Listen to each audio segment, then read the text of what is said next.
Lebanon पर Israel लगातार attack कर रहा है। ईरान ने कहा है कि वो और हमले करेगा। कैसे बंदूक लेकर ईरान के सुप्रीम लीडर ने इजराइल को ललकारा है वो देखेंगे, लेकिन सबसे पहले 10 बड़ी बातें जल्दी से आपको बता देती हूं। देखिए, हिजबुल्लाह का नया चीफ भी इजराइल के अटैक में मारा गया है। ये इस वक्त का सबसे बड़ा अपडेट है। ईरान के सुप्रीम लीडर ने कहा है कि जरूरत पड़ी तो और हमले करेंगे आगे।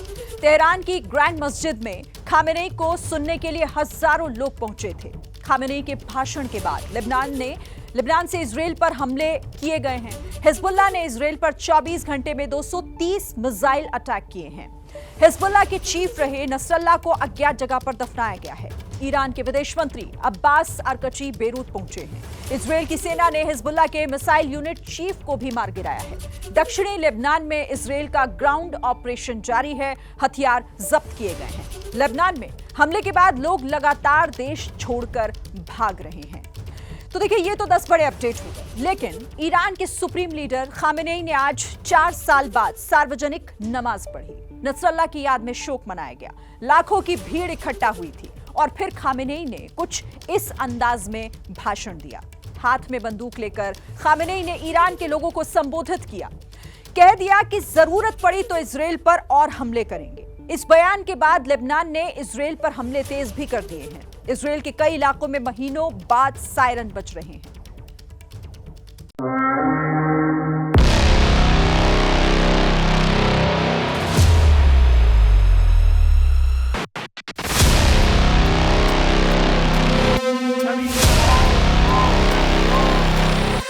जुमे की नमाज के लिए ईरान की राजधानी तेहरान की सड़कों पर लाखों की भीड़ जुटी।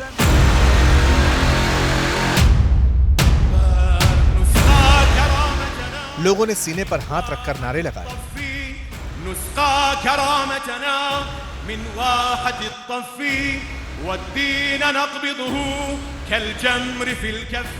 बड़ी संख्या में महिलाएं भी पहुंची थी जो फिलिस्तीन का झंडा लहरा रही थी।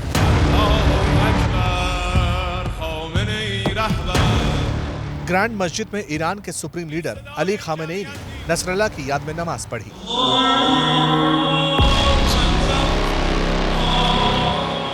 4 साल बाद खुद जुमे की नमाज को लीड किया और कह दिया कि ईरान ने इजराइल पर हमला करके सही किया। हम पीछे नहीं हटेंगे। मुसलमान एकजुट रहें। मुसलमानों में दरार डाली जा रही है। फिलिस्तीन, लेबनान, मिस्र और इराक का दुश्मन एक है। दुश्मनों के मंसूबे नाकाम होंगे। जरूरत पड़ी तो और हमले करेंगे।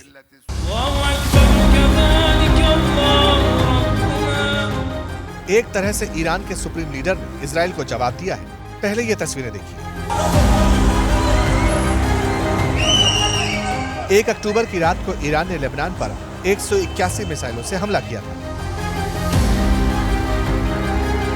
इस हमले में इजराइल को कितना नुकसान हुआ, इसको लेकर दावे अलग अलग हैं। इजराइल कहता है कि सारी मिसाइलों को उसके रक्षा कवच ने नाकाम कर दिया। ईरान कहता है कि इजराइल को बड़ा नुकसान हुआ था। हकीकत क्या है ये दुनिया के सामने नहीं है, लेकिन सच्चाई तो ये भी है कि इजराइल ने कहा था कि हम बदला लेंगे। इजराइल के पीएम बेंजामिन नेतन्याहू ने कहा था ईरान को इसकी कीमत चुकानी होगी। विदेश मंत्री काटिस ने कहा था ईरान को जवाब जरूर मिलेगा।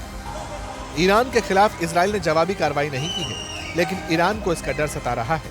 इसका एक उदाहरण तेहरान में आज दिखाई दिया। इंटरनेशनल मीडिया रिपोर्ट के मुताबिक जिस वक्त तेहरान में खामेनेई मस्जिद की नमाज का नेतृत्व कर रहे थे, ठीक उसी वक्त किसी अज्ञात जगह पर हसन नसरुल्लाह को सुपुर्द खाक किया जा रहा था। पहले इस बात की खबर सामने आई थी कि हसन नसरुल्लाह का जनाजा निकाला जाएगा, लेकिन इजराइल के हमले की आशंका को देखते हुए चुपचाप हसन नसरुल्लाह को किसी गुप्त जगह पर सुपुर्द खाक किया गया।